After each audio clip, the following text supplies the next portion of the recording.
En 79 après Jésus-Christ, le 24 août, une fertile montagne de Campanie, le Vésuve, explosa à l'improviste, rayant de la carte les bourgs et les villes se dressant à ses pieds. Aujourd'hui, l'une de ces villes est réapparue pour venir nous raconter les splendeurs d'un monde qui semblait enseveli à tout jamais. Pompéi.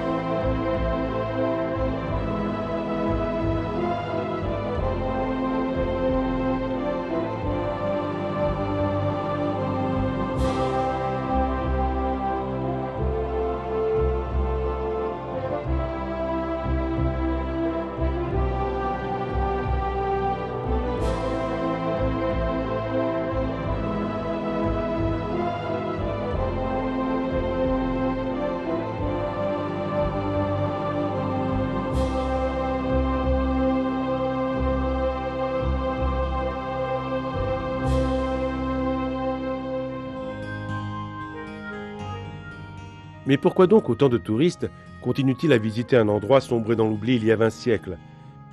Est-ce parce qu'il se trouve à la croisée des chemins de l'histoire? Est-ce parce que deux civilisations lointaines de millénaires s'y rencontrent enfin et y dialoguent, débarrassées pour une fois du fardeau des siècles qui les séparent?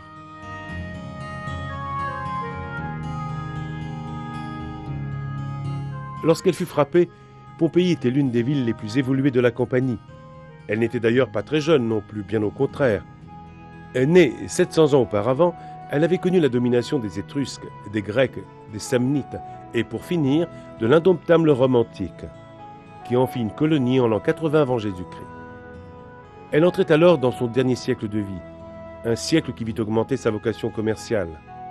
En effet, elle devint un lieu de vacances très estimé de la haute société romaine, qui y construisit de grandes villas enrichies d'innombrables œuvres d'art.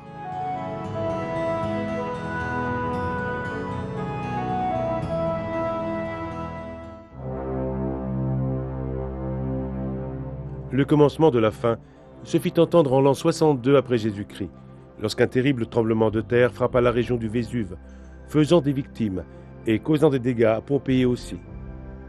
La suite, c'est de l'histoire connue. La reconstruction était encore en cours lorsque, 17 ans plus tard, le Vésuve explosa à l'improviste et transforma ce merveilleux golfe en un obscur théâtre de mort.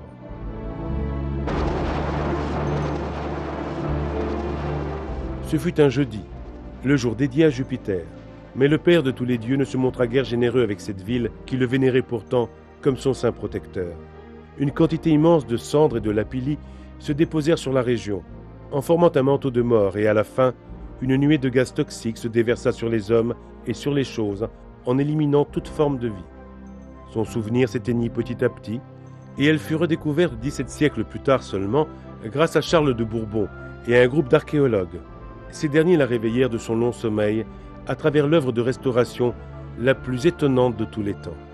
Cette redécouverte a permis également de recomposer l'aspect des habitants de l'époque, grâce notamment à une intuition du grand archéologue Giuseppe Fiorelli, qui avait fait remplir de plâtre liquide les cavités formées par les corps des victimes et par les objets décomposés, en donnant lieu à de parfaites sculptures du passé. Ces images macabres de l'histoire vous emmèneront à la découverte de Pompéi et des mystères qui l'enveloppent encore aujourd'hui. L'entrée principale était la porte Marina. Construite dans les vieux remparts, cette porte se composait de deux portées, l'une réservée aux piétons et l'autre aux chars qui transportaient les marchandises, notamment le poisson et le sel, depuis le port fluvial situé à l'embouchure du fleuve Sarno jusqu'à la ville. Au pied de la porte Marina s'ouvraient les bains publics suburbains, construits au 1er siècle après Jésus-Christ. Suivent ensuite le trépidarium et le calidarium, les salles d'eau chaude avec 3 fenêtres donnant sur une vue panoramique.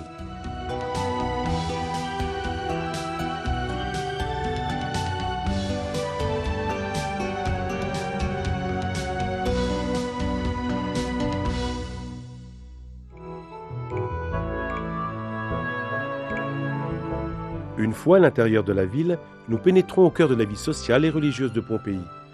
Nous sommes ici, au temple d'Apollon, l'un des plus anciens de Pompéi, construit dans la première moitié du VIe siècle avant Jésus-Christ. Jusqu'à l'apparition du grand temple de Jupiter au Forum, il fut le plus important sanctuaire de la ville. Tout autour, il y avait une double arcade de colonnes, et ces décorations comprenaient des autels sacrificiels et des statues de divinités.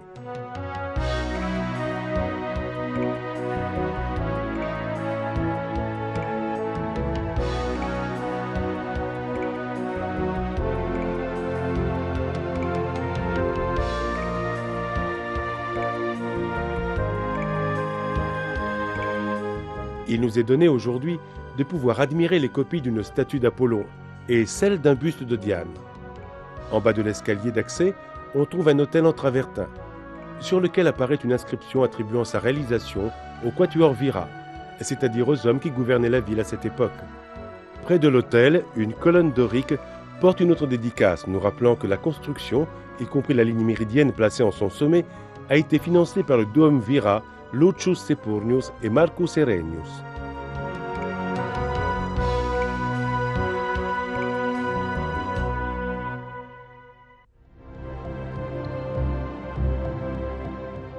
En face du temple d'Apollon se dresse la basilique, grand édifice rectangulaire où l'on traitait les affaires et la justice. Sa construction remonte au IIe siècle avant Jésus-Christ, et il s'agit pour l'époque de l'édifice public le plus important de la ville.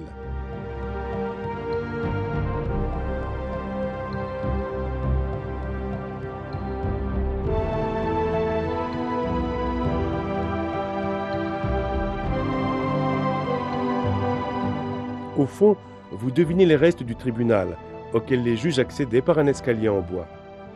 Cette position surélevée servait à souligner la supériorité de l'instance de justice, mais aussi à protéger les magistrats contre les accès de colère des condamnés, quoique les procès se déroulaient selon des critères extrêmement modernes pour l'époque, avec une fonction de ministère public, une défense, des avocats et une excellente protection pour les accusés.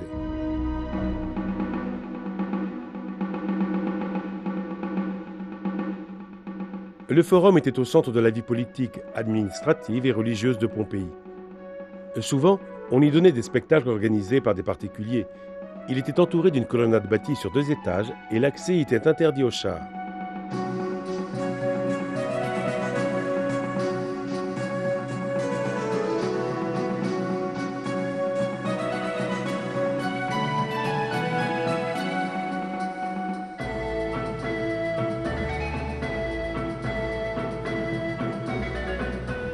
Au fond, se dressait le temple de Jupiter, principal lieu de culte religieux remontant au IIe siècle avant Jésus-Christ.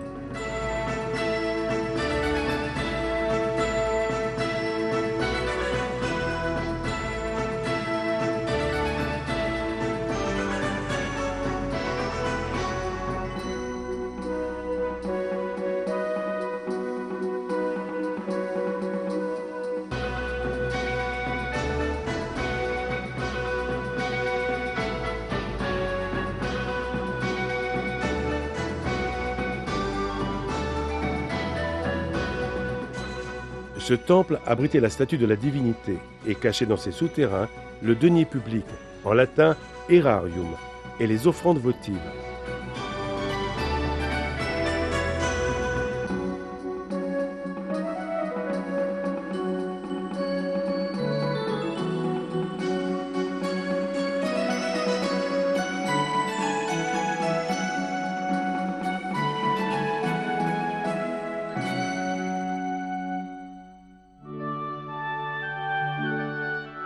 L'édifice de Maquis appartenait à une prêtresse vouée au culte de Vénus et membre d'une riche famille d'agriculteurs et d'industriels qui puisait sa richesse dans le commerce de la laine. L'édifice, construit sur 2 étages, figurait parmi les bâtisses les plus spectaculaires du forum de par ses dimensions. Dans une niche, on trouve une copie de la statue de la prêtresse, une œuvre qui lui fut dédiée par la corporation des Foulones, qui regroupait les tisserands, les teinturiers et les blanchisseurs. Et ces derniers formaient l'une des industries les plus importantes de Pompéi. Le temple du génie d'Auguste était consacré à la célébration des empereurs. La logique veut qu'il fût adapté en fonction de l'empereur en titre, et à l'époque de l'éruption volcanique, Vespasien étant empereur, c'est à lui qu'il était dédié. Sur la partie antérieure, on trouve encore un autel en marbre entouré d'un bas-relief qui relate une scène de sacrifice d'un taureau.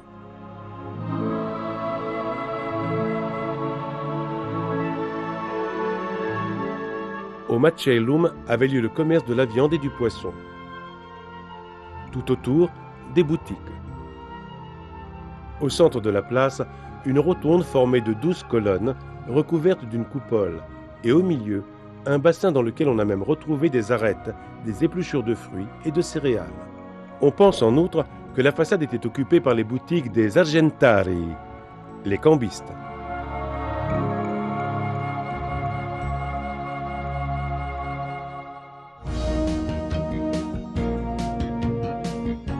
L'arc de Tibère donnait accès au cœur de la ville. Il s'inscrit dans la tradition des arcs construits à la gloire des empereurs. À cette époque-là, ces arcs devaient être spectaculaires, revêtus de marbre, de statues et d'ornements.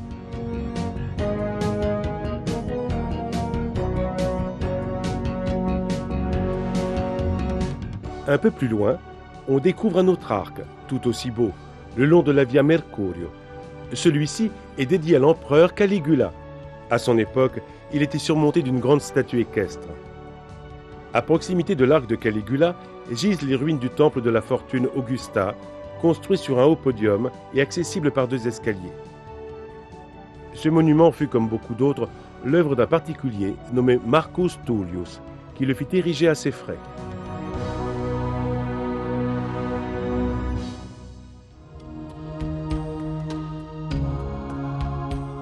Un des attraits de Pompéi est représenté par ces maisons, qui nous donnent une idée exacte de la manière dont vivaient les familles romaines du 1er siècle.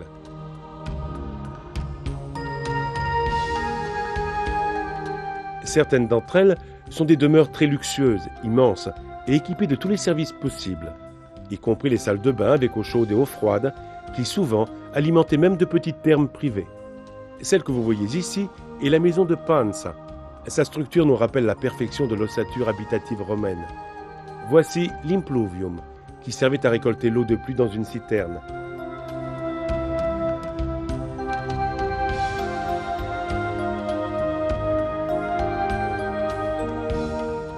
Nous passons ensuite dans le péristyle, jardin qui d'habitude était entouré de colonnes, de pièces de séjour ou de salles à manger, les triclinium. C'était un jardin qui donnait à la demeure un aspect de véritable maison de campagne en pleine ville, et en plus, dans ce cas-ci, il y avait un grand bassin.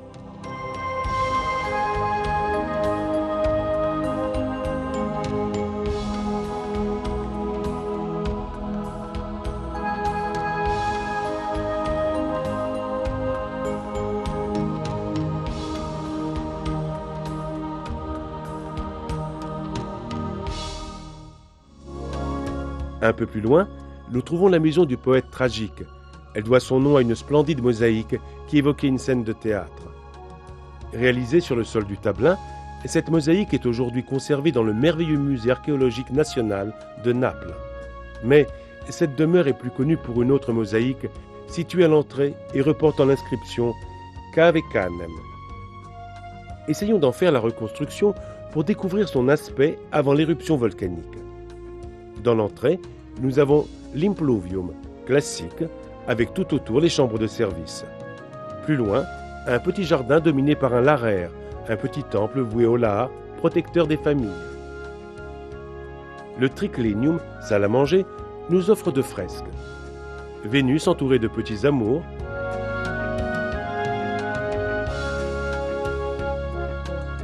et Ariane abandonnée par Thésée sur l'île de Naxos. Puis, il y a une autre belle fresque qui se trouve désormais au musée archéologique de Naples, qui représente le sacrifice d'Iphigénie.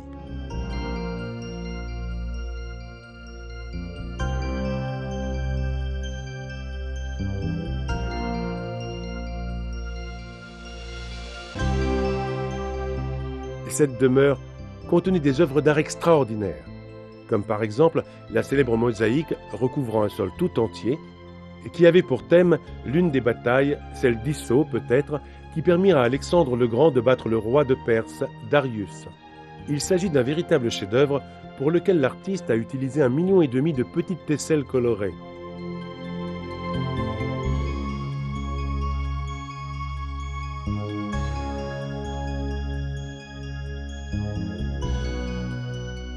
Admirez aussi la beauté de ces immenses jardins entourés de colonnades, sur lesquelles s'ouvraient des salles protocolaires richement décorées d'œuvres d'art.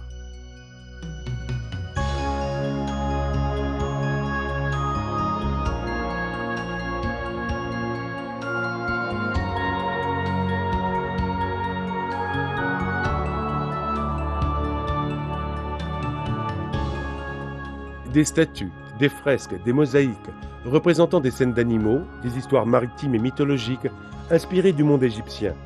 Un ensemble de pièces aujourd'hui conservées au musée archéologique de Naples et qui donne une idée claire des splendeurs et des richesses que cette villa abritait à l'époque.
Poursuivons donc cette visite des plus belles demeures de Pompéi, tout en essayant d'imaginer la splendeur de l'époque.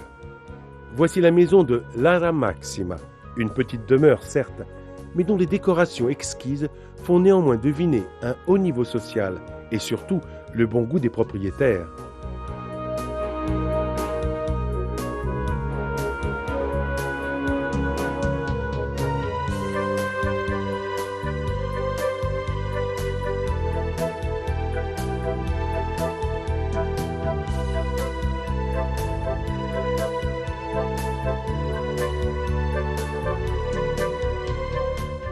Le nom de Lucrezio Frontone apparaît fréquemment sur les peintures murales, aussi bien à l'intérieur qu'à l'extérieur de cette somptueuse demeure, ayant appartenu à un important politicien.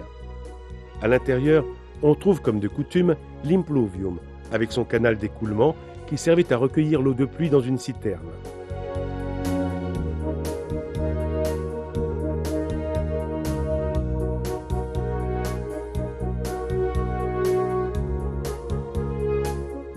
La maison tout entière est décorée de fresques mythologiques.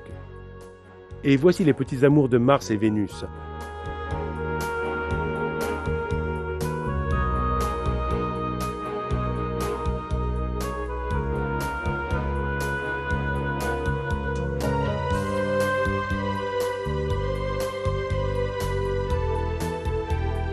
Le triomphe de Dionysos et d'Ariane.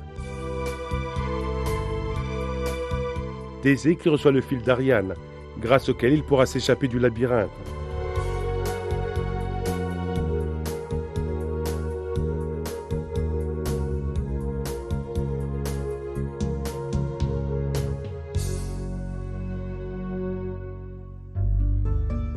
Nous entrons maintenant dans la maison des petits amours dorés, qui tient son nom d'une série de petits amours gravés sur des feuillets en or décorant le péristyle. Cette maison abrite d'innombrables témoignages artistiques qui ont fait d'elle l'une des plus belles demeures de la ville de Pompéi.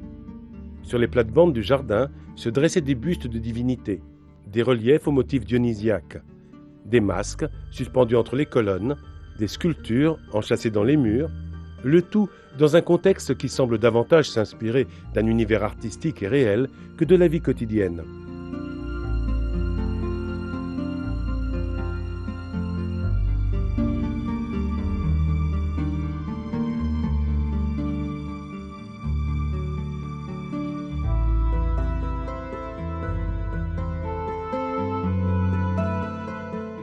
Admirons le petit temple dédié au Lare, divinité protectrice, situé sur l'un des côtés du péristyle, le grand jardin qui domine le centre de la demeure.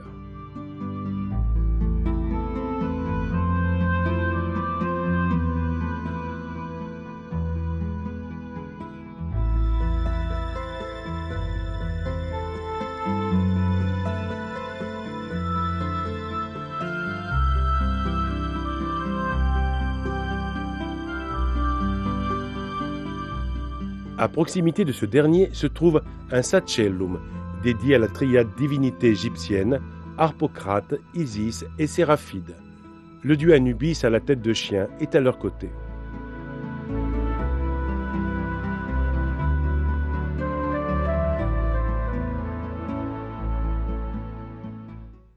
La maison des Veti, l'une des demeures les plus célèbres de Pompéi, appartenait à deux personnages très riches, deux hommes qui, après avoir été libérés de leurs conditions d'esclaves, s'enrichirent grâce au commerce.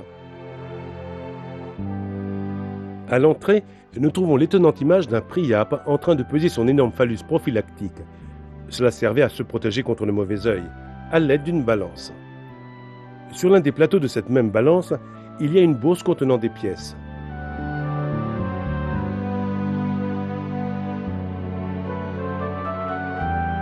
Vient ensuite le hall principal, avec au centre l'impluvium.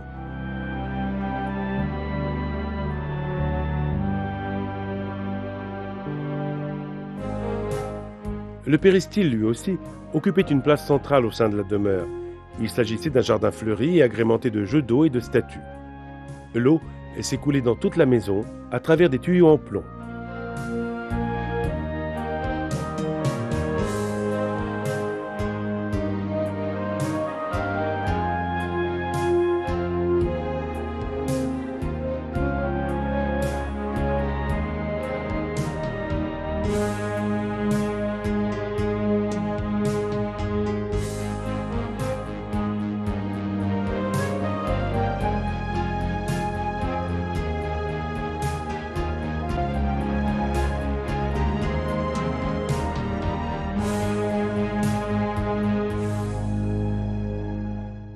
Mais la partie la plus belle de cette demeure, ce sont les fresques. On en trouve partout, notamment dans deux petits salons qui servaient de salle de repos, d'où on pouvait admirer le jardin. Dans le premier de ces salons, on trouve l'image d'Hercule, encore enfant, qui tue les serpents envoyés par Junon, jalouse parce que Jupiter l'avait mise au monde avec une autre femme, Alcmène. Sur la paroi du fond est représenté le supplice de Panthée, roi de Thèbes, déchiqueté par les Bacchantes, après avoir refusé de faire pratiquer le culte de Dionysos dans sa ville.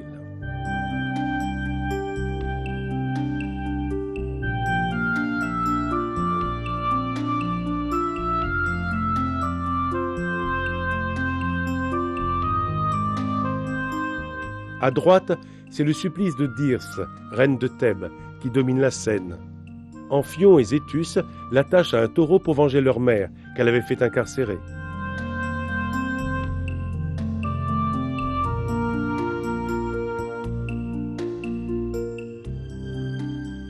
Dans la deuxième pièce, nous pouvons admirer les images de la passion de Pasiphae. Dédale fait don d'une vache en bois à Pasiphae, épouse du roi de Crète Minos, dans le but d'attirer le taureau dont elle était éprise, et avec lequel elle donnera le jour au Minotaure, le monstre au corps humain et au visage de taureau. Sur le fond, le supplice de Icyone. Ce dernier, après être monté au ciel aux côtés de Jupiter, s'était hasardé à tenter de violer son épouse, Héra. Mais un nuage avait pris l'apparence de cette dernière, et de cette union seraient nés les centaures, créatures au corps de cheval et au visage humain.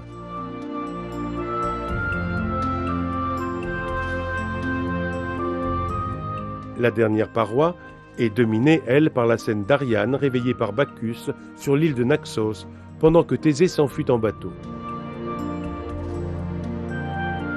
Mais ce ne sont pas les seules merveilles de cette demeure. Toujours dans le péristyle, mais d'un autre côté, on trouve l'accès au triclinium, un lieu parmi les plus raffinés des demeures de l'Antiquité. Le long des parois, on aperçoit les bandes noires sur lesquelles se succèdent une série de petits amours en train de travailler ou de faire du sport. On voit ainsi de petits amours fleuristes ou parfumiers, pendant que d'autres se déplacent à bord de bigues tirées par des antilopes. Et puis on trouve aussi des petits amours orfèvres, tisserands et plein d'autres encore, qui ensemble donnent lieu à une scène incroyablement ingénieuse du point de vue artistique et au goût exquis.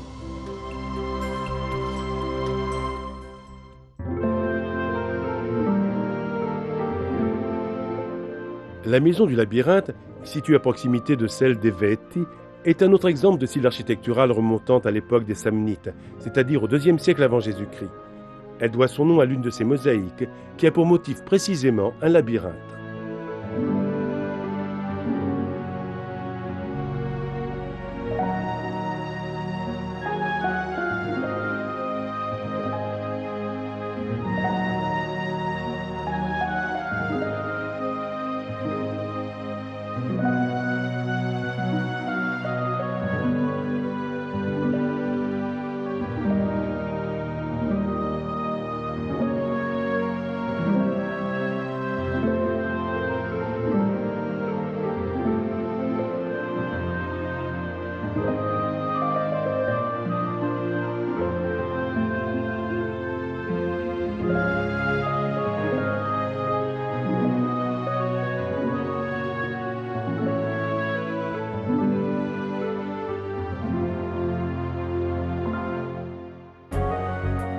Notre pérégrination à travers la ville nous amène à découvrir souvent des petits coins dissimulés, bien à l'abri des groupes de touristes, et qui nous réservent des surprises.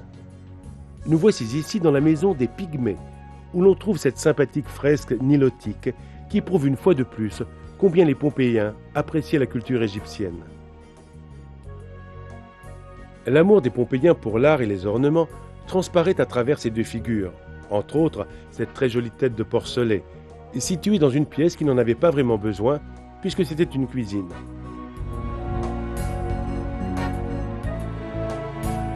Puis, il y a les deux demeures de la grande fontaine et de la petite fontaine, qui prennent leur nom de deux fontaines donnant sur le fond du tableau.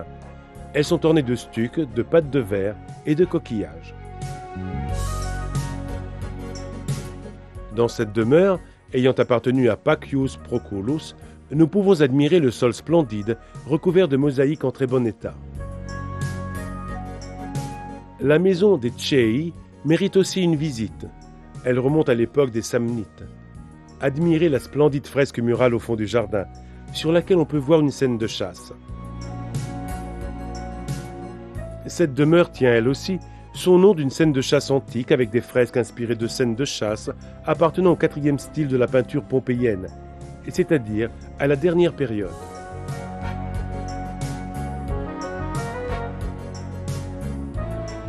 Dans ce qu'on appelle la villa de Cicéron, par contre, on trouva cette splendide mosaïque où nous pouvons admirer un groupe de figurants dansant au son d'un tambourin. Cette scène ressemble extraordinairement à une autre scène qui fait toujours partie du folklore napolitain.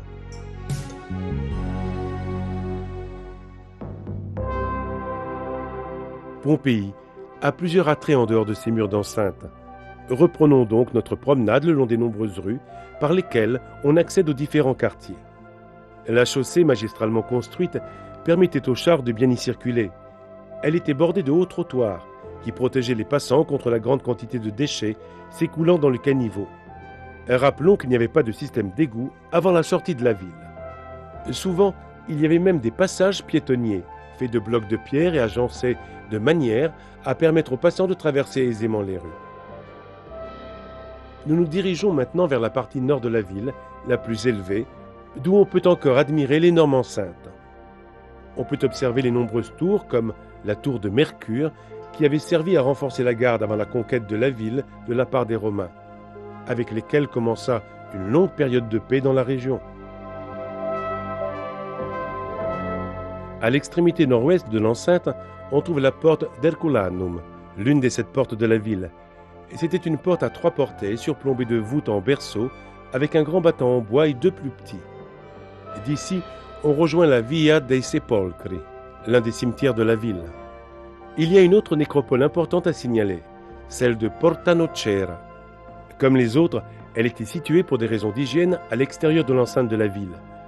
Les tombeaux appartiennent presque tous à l'époque romaine. Ce sont surtout des tombes de famille où étaient recueillies les cendres des défunts. En effet, d'habitude, les dépouilles mortelles étaient incinérées. Les cimetières étaient situés généralement le long des grandes voies de communication pour attirer le regard des passants et assurer ainsi la mémoire perpétuelle des défunts et de leurs noms. Les riches se livraient d'ailleurs littéralement à des compétitions visant à construire de véritables monuments funéraires élégants et pompeux, comme celui-ci qui appartenait à la famille de la déesse Eumaki, dont nous avons admiré déjà un édifice au forum. Pompéi était un lieu important d'échanges commerciaux. Beaucoup de gens s'y rendaient pour y faire des affaires et s'adonner à des activités ludiques. Partout, ils trouvaient des tavernes et des thermopoles, un genre d'établissement semblable à nos bars, souvent décorés de peintures variées qui servaient à embellir l'établissement.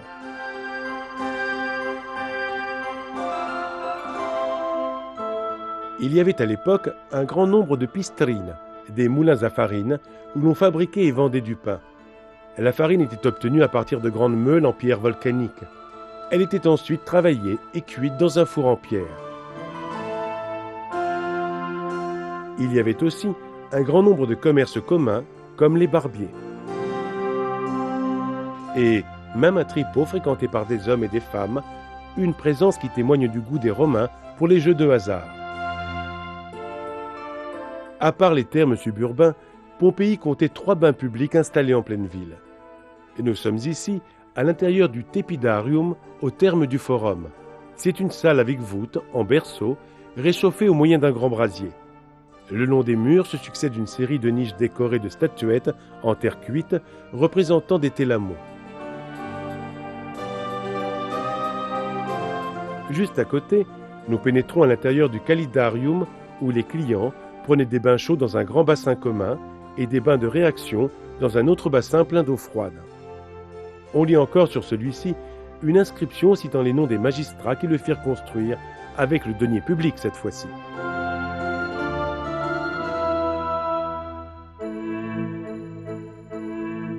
Le réseau hydraulique de Pompéi, alimenté par un aqueduc construit à l'époque d'Auguste, était une véritable merveille. Et cette construction aux proportions gigantesques mesurait environ 100 km. Elle naissait aux sources de Cérine, au pied des Apennins, puis elle contournait tout le flanc nord du Vésuve en apportant de l'eau dans 9 villes, y compris Naples. L'eau arrivait à Pompéi près de la porte de Vésuve, le point le plus haut de la ville. Un grand bassin de collecte, le Castellum Aquae, distribuait ensuite l'eau dans 3 directions, vers les nombreuses fontaines publiques, les thermes et les demeures les plus riches.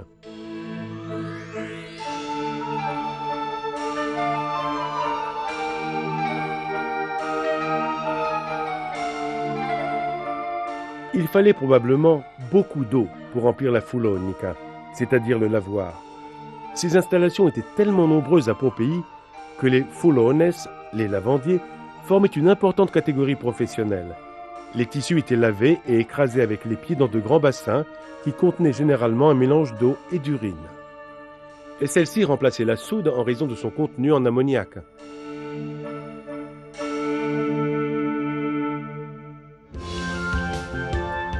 En latin, lupa, louve, signifie prostituée, et le lupanar était précisément une maison close.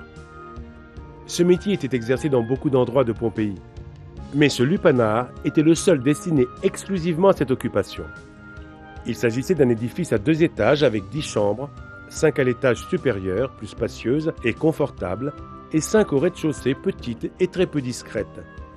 Les lits de simples blocs en maçonnerie étaient recouverts de sacs, certainement peu hygiéniques.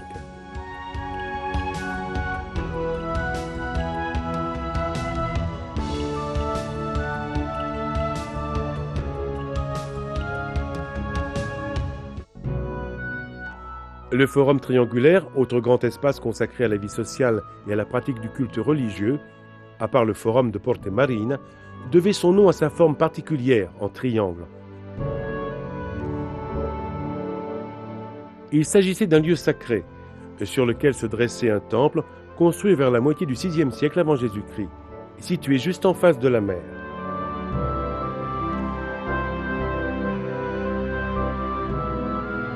Le côté sud était occupé par un temple dorique et, juste avant, par un temple d'époque romaine, le Héroon, dédié semble-t-il au culte d'Hercule, mythique fondateur de la ville.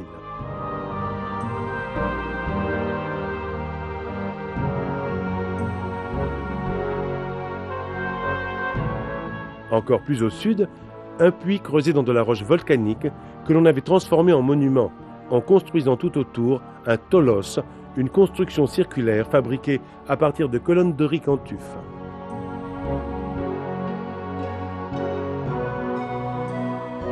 Le monde romain était ouvert et tolérant envers toutes les religions, comme en témoigne le temple d'Isis, le plus fréquenté de Pompéi à cette époque. Ce fut d'ailleurs le premier lieu de culte à être reconstruit après le séisme de l'an 62, ce qui démontre une fois de plus l'influence qu'avait la culture égyptienne sur le monde romain. Comme c'est le cas pour d'autres édifices de Pompéi, celui-ci fut également financé par un particulier, un esclave libéré plus précisément. Et puisqu'il n'avait pas le droit d'accéder aux fonctions publiques, il fit ajouter sur la pierre de commémoration le nom de l'un de ses fils âgé de 6 ans seulement. Le temple original remontait au IIe siècle avant Jésus-Christ et il était situé sur un haut podium auquel on accédait par un grand escalier.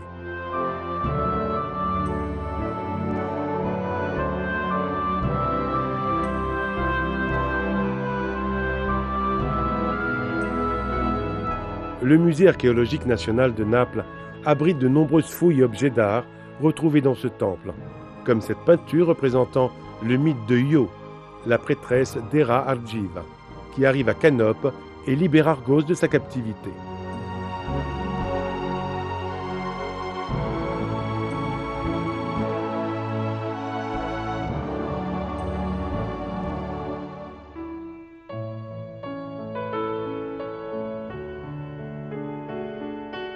Tout près du forum triangulaire se trouve la zone des théâtres.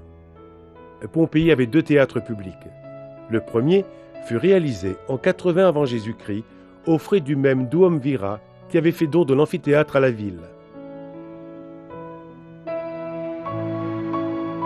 Il avait un toit stable et pouvait accueillir environ 1300 spectateurs. Dans ce théâtre étaient représentés le plus souvent des spectacles de musique ou de mime.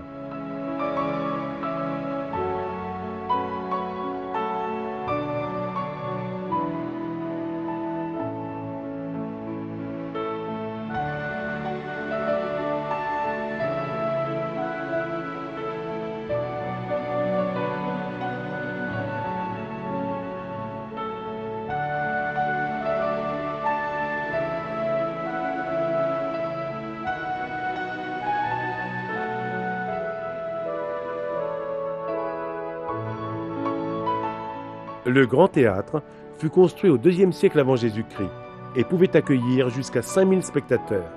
Il était parfaitement équipé pour n'importe quel type de spectacle, y compris les difficiles jeux d'eau.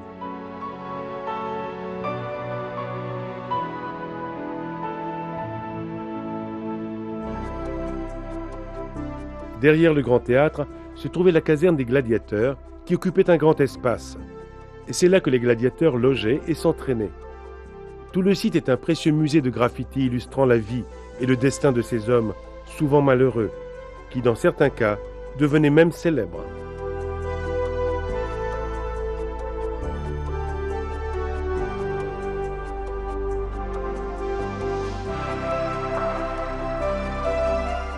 Et c'est dans cette immense arène que prenait fin, de façon tragique souvent, la vie de ces acteurs de la mort. Nous sommes maintenant tout à fait à l'est de Pompéi, où se dresse un immense amphithéâtre, le plus ancien et le mieux conservé de l'histoire. Les Romains, c'est bien connu, avaient une passion pour les spectacles, surtout les spectacles de gladiateurs, et Pompéi, évidemment, ne pouvait se soustraire à cette règle. Le monument fut construit à leurs frais autour de l'an 70 avant Jésus-Christ par 2 magistrats qui, quelques années auparavant, avaient déjà fait don du petit théâtre de la ville. Cela démontre l'influence des spectacles qui permettaient certainement de réaliser d'importants bénéfices. Songez à ce que pouvait coûter la construction de structures capables d'accueillir 20 000 spectateurs. Les spectacles offraient surtout des combats de gladiateurs. Les gladiateurs étaient sélectionnés parmi les esclaves et les prisonniers de guerre. On les entraînait parfaitement bien à ces petites batailles qu'ils devaient mener sous les incitations virulentes de milliers de spectateurs. Parmi eux, on comptait de très nombreuses femmes, souvent attirées par ces hommes rudes. On prenait soin de les placer tout en haut des gradins afin d'éviter la promiscuité avec les hommes.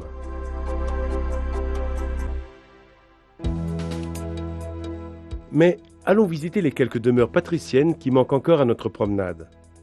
Celle-ci, connue comme la maison de Ménandre, appartenait à Quintus Popaeus Sabinus. Elle fut construite vers la moitié du IIIe siècle avant Jésus-Christ, sur une surface de 2000 mètres carrés. Le propriétaire devait être vraiment très riche, comme le démontre ce merveilleux service d'argenterie, 118 pièces pour un poids de 24 kilos, qui fut retrouvé en même temps que de nombreuses pièces de monnaie précieuses dans les souterrains de la maison.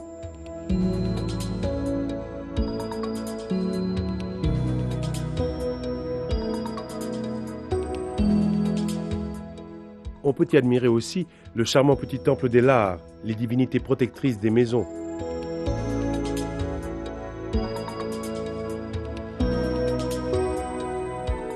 Toutes les pièces à l'intérieur sont décorées de fresques splendides. Voici la niche avec l'image de Ménandre, poète grec de la Nouvelle Comédie, citoyen d'Athènes à la fin du IVe siècle avant Jésus-Christ. Une abside nous montre Athéon transformé en cerf et déchiqueté par ses propres chiens, coupable d'avoir épié Diane nue pendant son bain. Ici, nous admirons une rencontre amoureuse entre un satyre et une Ménade, tandis que dans cette salle, ce sont des fresques du IVe style qui dominent. Dans cette même pièce, on trouve encore les squelettes de ceux qui avaient essayé de venir récupérer leurs biens, mais qui furent tués par les gaz toxiques. Dans cette autre pièce, le corps de l'administrateur de la maison est une fillette près d'une bourse de pièces d'or.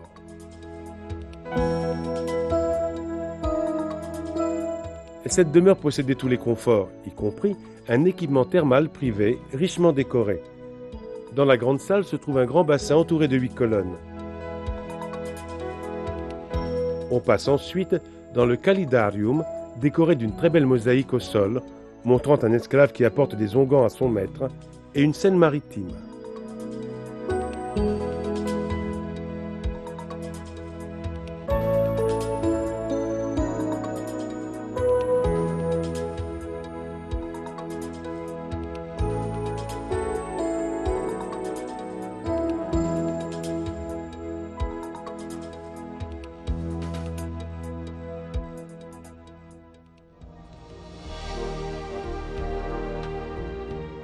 On appelle cette maison ainsi parce qu'elle a été découverte en 1879, c'est-à-dire à l'occasion du 18e centenaire de l'éruption volcanique. Au fond du péristyle, un nymphéa avec une niche recouverte de mosaïques et où coule de l'eau qui se déverse dans un bassin situé juste en dessous. Tout autour, des fresques représentant des animaux et des combats de foire.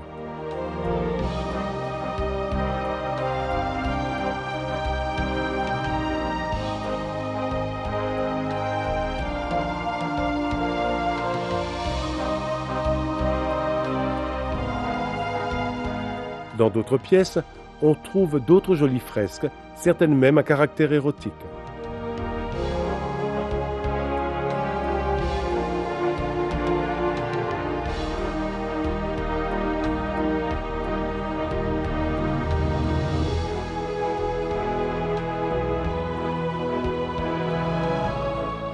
La maison du Larraire d'Achille se trouve dans la zone des théâtres.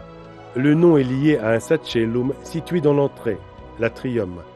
Il s'agit d'un petit temple dont les reliefs retracent des scènes mythologiques. Dans la frise située dans la partie inférieure sont représentés les derniers épisodes de la guerre de Troie.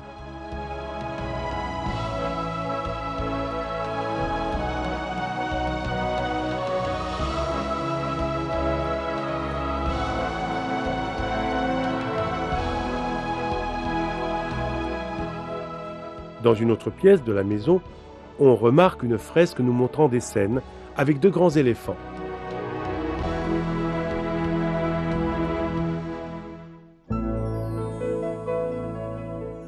Près de l'amphithéâtre, nous allons maintenant visiter les dernières riches demeures de Pompéi. La maison de Laureius Tiburtinus, construite à l'époque des Samnites, puis restaurée selon la sensibilité artistique du 1er siècle avant Jésus-Christ. Il s'agissait d'une demeure cossue, comme le prouvent les très élégantes peintures que l'on trouve dans toutes les pièces. Une partie du jardin était réservée aux repas en plein air. Les plats arrivaient aux convives sur des plateaux que l'on faisait flotter sur l'eau du bassin depuis la maison. Ici aussi, on compte de nombreux témoignages artistiques. Sur le fond, nous pouvons admirer une fresque représentant Pyrame et Thisbé, dont les amours se terminèrent par un suicide. Et plus loin, une fresque de Narcisse, qui tombe amoureux de sa propre image. À noter que certaines de ces peintures sont les seules à Pompéi qui portent l'inscription « Lucius Pinxit », c'est-à-dire Lucius est l'auteur de ce tableau. Le grand jardin était traversé par un canal qui simulait le Nil. Il était bordé de statuettes qui évoquaient le culte d'Isis et tout autour, des colonnades sous lesquelles les invités se promenaient. Tout cela dans un décor qui, à l'époque, devait être splendide.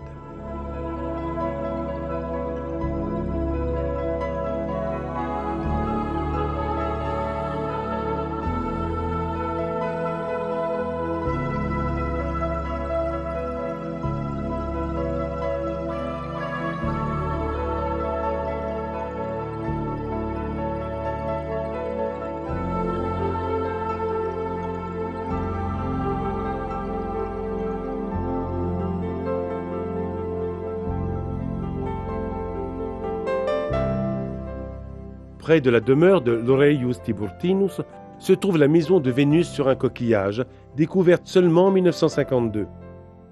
Elle avait appartenu à un habitant très riche de Pompéi. Le nom de la demeure est dû à une splendide fresque sur le mur du péristyle, sur laquelle on peut admirer l'image de Vénus allongée sur un coquillage entouré par les flots, avec à ses côtés deux petits amours.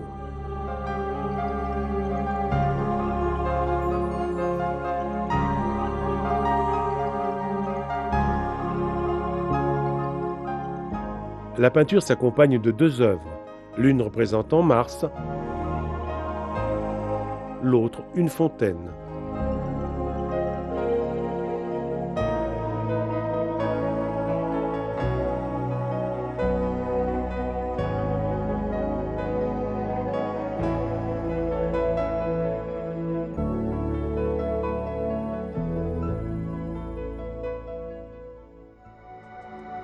Et cette villa appartenait à une femme qui avait un sens très aigu des affaires.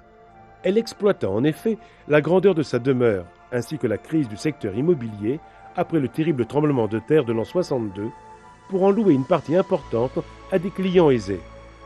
La partie la plus belle est celle qui donne sur le jardin, une élégante colonnade construite avec des piliers en marbre à rainures et des chapiteaux corinthiens qui s'ouvrent sur un triclinium estival revêtu de marbre et doté d'une fontaine en dénivelé.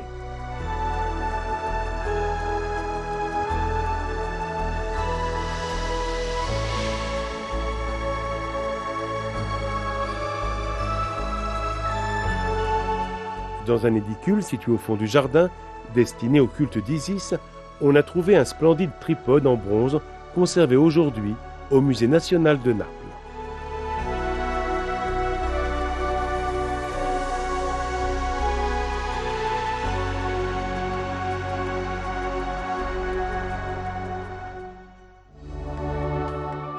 Terminons notre voyage à Pompéi dans l'un de ses endroits les plus célèbres, la Villa des Mystères, grande demeure suburbaine située au nord de Pompéi, avec une vue extraordinaire. L'édifice original remonte au IIe siècle avant Jésus-Christ, mais par la suite, il fut agrandi et restauré et devint une splendide demeure patricienne.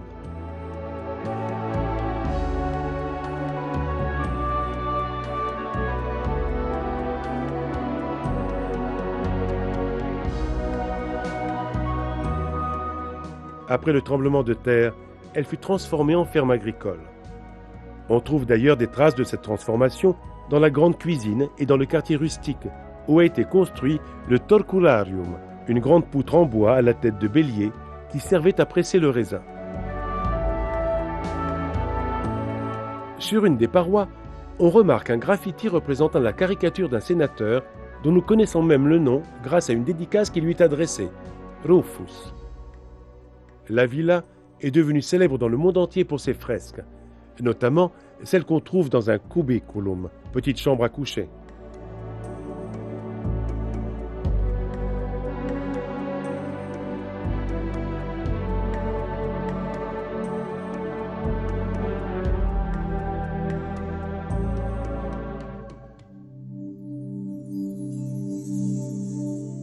Mais le secteur le plus beau apparaît dans la pièce mitoyenne. Nous parlons d'une des plus impressionnantes peintures murales de l'Antiquité. Un vrai spectacle qui se profile le long des parois. Parmi les nombreuses interprétations qui en ont été données, il y en a une selon laquelle il s'agirait d'un moment essentiel d'une cérémonie sacrée ayant trait au culte de Dionysos. Des cérémonies tellement à la mode que le Sénat dut intervenir pour en réprimer les fins orgiaques. Cette fresque comporte 29 personnages dans un spectacle qui commence par la lecture du rituel de la part d'un jeune enfant nu. Non loin de là, une scène bucolique avec un vieux Silène en train de jouer de la lyre et une panisque allaitant un chevreuil. Mais pendant ce temps-là, une servante s'enfuit, terrorisée par les scènes que vous allez voir. Un Silène abreuve un satyre, tandis qu'un autre essaye de l'effrayer en mimant un masque tragique dans une cruche de vin.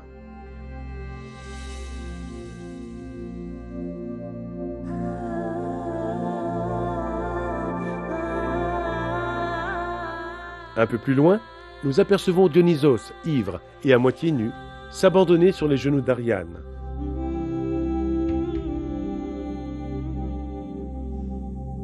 En continuant à regarder ce véritable film en peinture, nous tombons sur une jeune fille qui vient de découvrir le panier des mystères dans lequel se niche un phallus, symbole de la force génératrice de la nature. Un démon ailé est là pour assister.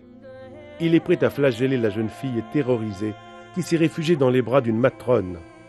Juste à côté, une bacchante se laisse aller avec une grande désinvolture à une danse.